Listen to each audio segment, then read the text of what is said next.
Hello everybody! Today we dive in, what's more, to the wacky world of suspended chords. What they are, how you play them, how you use them, and we'll be looking at their superpower, their secret superpower, and why they are incredibly good news. If you're a songwriter, film, games or television composer, just an improvising musician, and I'll explain what that superpower is a little bit later. There you go, bit of jeopardy, bit of tension, a bit of suspense. Right, so let's dive straight into what they are to start with.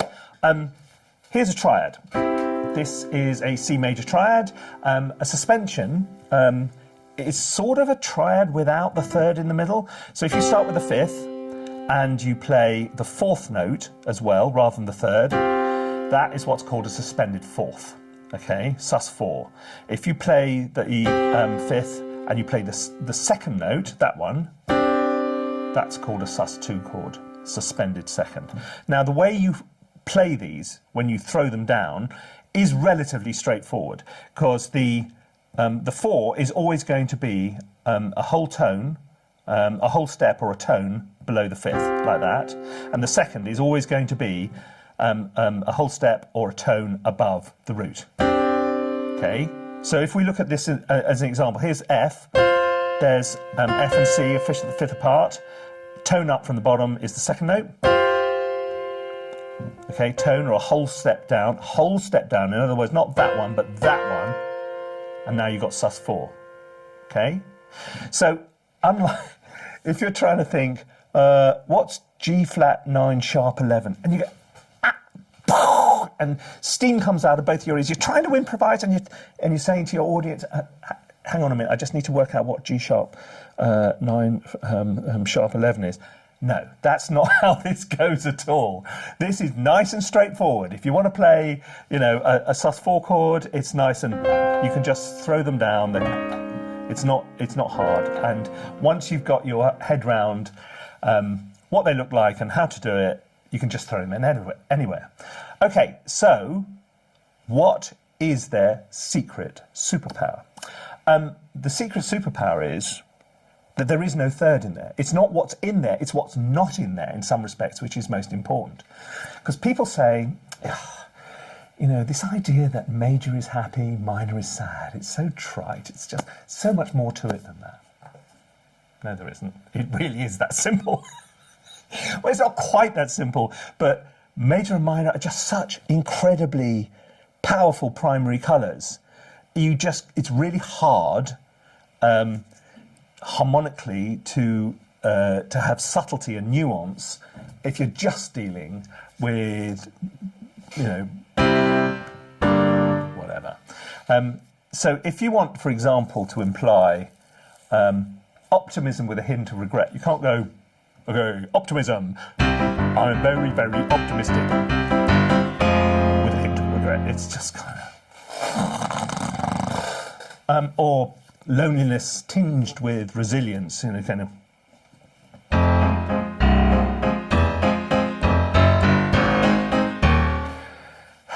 No. But if you're using sus4s and sus2s,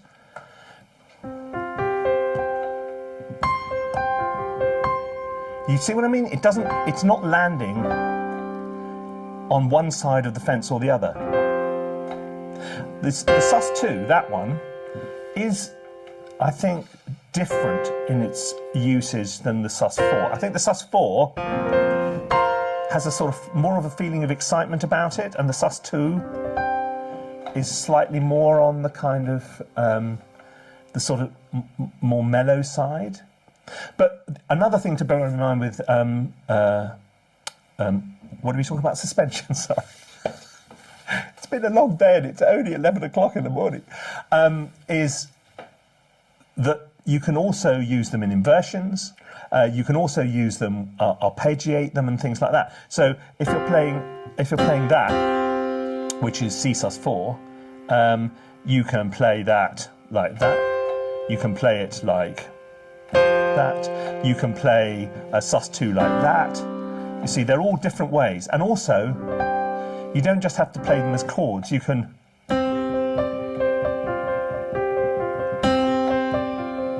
arpeggiate them.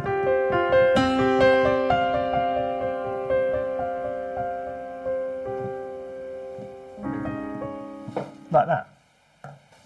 I love sus chords, and I hope you do too. But how are we going to use this in a little composition? What I thought we'd do now is literally just write like 4 bars or something, just to give you an idea of how it all comes together. So now we're going to have a quick passage of time, and then I'll come back and do that. But just before we dive into any more of this, I want to tell you a little bit about Think Space Education, which is what I run and created, and we do really cool courses like this.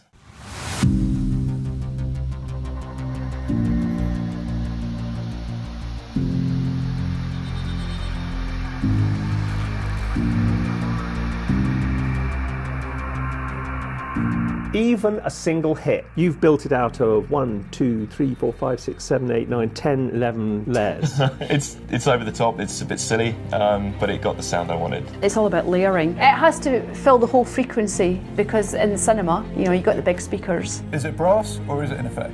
Yeah, you know, because this is very close to a brass. I remember doing some hits, and the sound source was me hitting my sofa with a flip-flop. That was the original sound source. Yeah, I think you also need to put your own spin on it. It will just set you apart from everyone else who was just reaching for the same old libraries that we can all afford and we can all get these days. You always have to go the extra mile, particularly in trailers, and really have to focus in on every detail. The production levels have got to be really, really high. I wanted to know a little bit more about you, actually. Choose from one of these 4. A. Okay, you've chosen to take a walk on the wild side. You will learn a lot more about music technology and a lot more about your DAW just by doing the course. It works over the drone, which acts as a pedal, so harmonically it fits. There's enough movement to make it interesting. Not sure I would have chosen A. You're going to be able to do that by the time you get to the end of this course. Then make your choice, and make your choice now. Ready to write? Ready to rumble. Okay, here we go. I've got some slightly chosen at random sounds. Tyrian harp, this one. I use this all the time. It is absolutely lovely. It just sounds so really, really nice. A native instruments bass, grand marimba, this one here, some sonic couture. Another favourite go-to. So it wasn't. Baker clarinet from a musical sampling. Okay, so we got harp, bass, clarinet and a piano. Right, nice one. Okay, so I'm going to start with... Well, why not?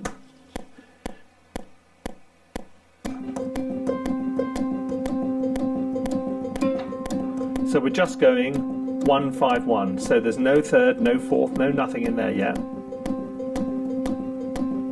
Okay, and obviously we're in triplets. So those old chaps there. Now remember, if we use, if we're going to bring in this sus4, if this is, if we're going 1, 5, 1. That's the sus4, that's the sus2. So at all costs, avoid the third. Okay, well, for the moment anyway.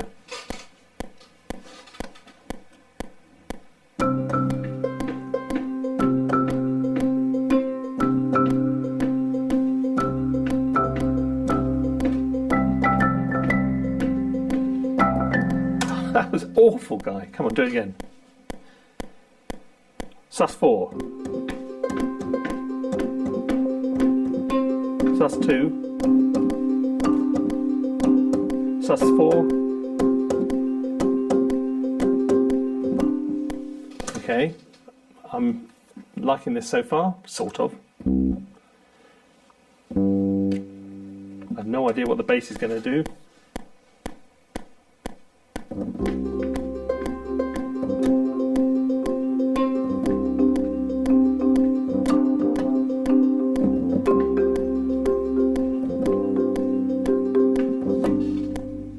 Okay, it's doing that apparently.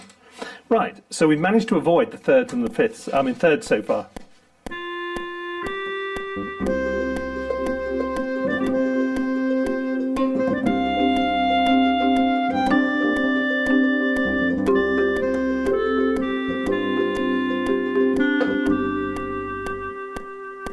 Okay, it's sounding all right. Let's just add one more layer.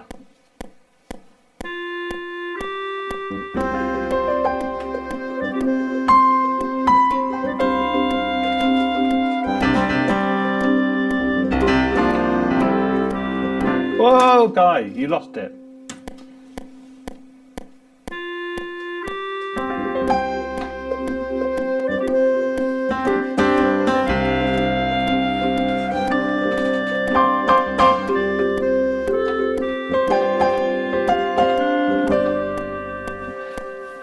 Started to sound all Dave Grusin there for a minute.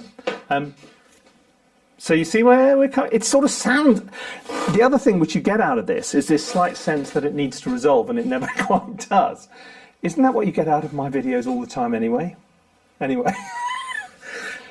So that's a sort of sense of anticipation, and it gives you that kind of restlessness sort of feel, but optimistic. So it's painting with subtler colours than just red, green, etc. Okay. Let's try a minor one. I'm going to do one more quick one, and then we'll call it a day.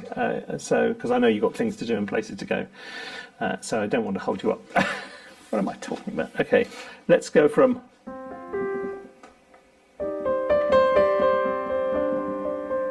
Let's go for something slightly more pensive. So turn the click off.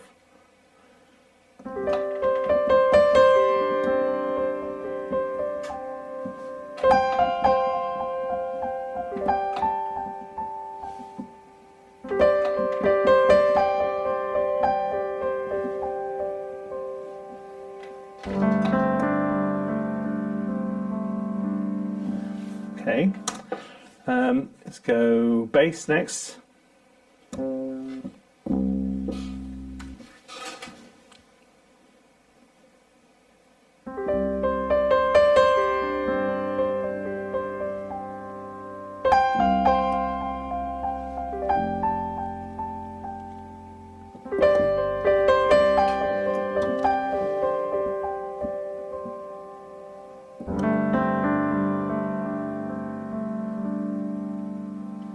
Okay, what can I do to my marimba to make him tremolo? Tremolo, what's the... Oh, yeah. Oh, that's good. Okay, I like him.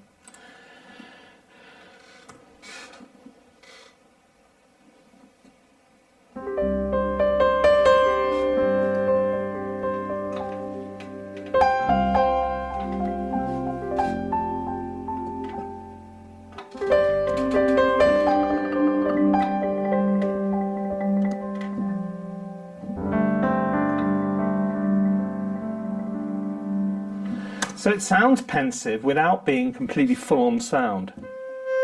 Sad, I mean.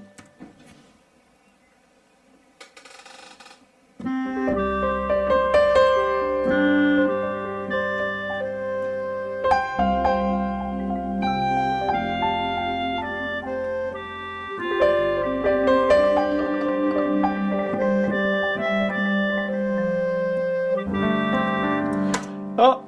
Out you go, you used a third.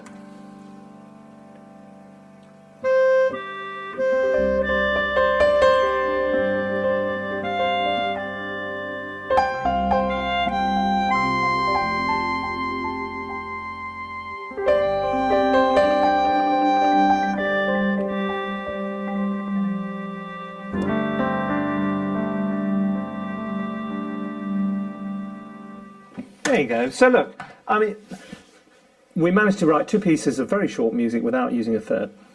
And they both had different feelings, because the first one was more sus4, optimistic, energetic. The second one was more sus2 and slightly more pensive, largely because I played it slowly without the click. So it's not really just down to the sus2. But look, go away and have a play. And, you know, if you feel like it, you can post a link to your creations in the chat underneath.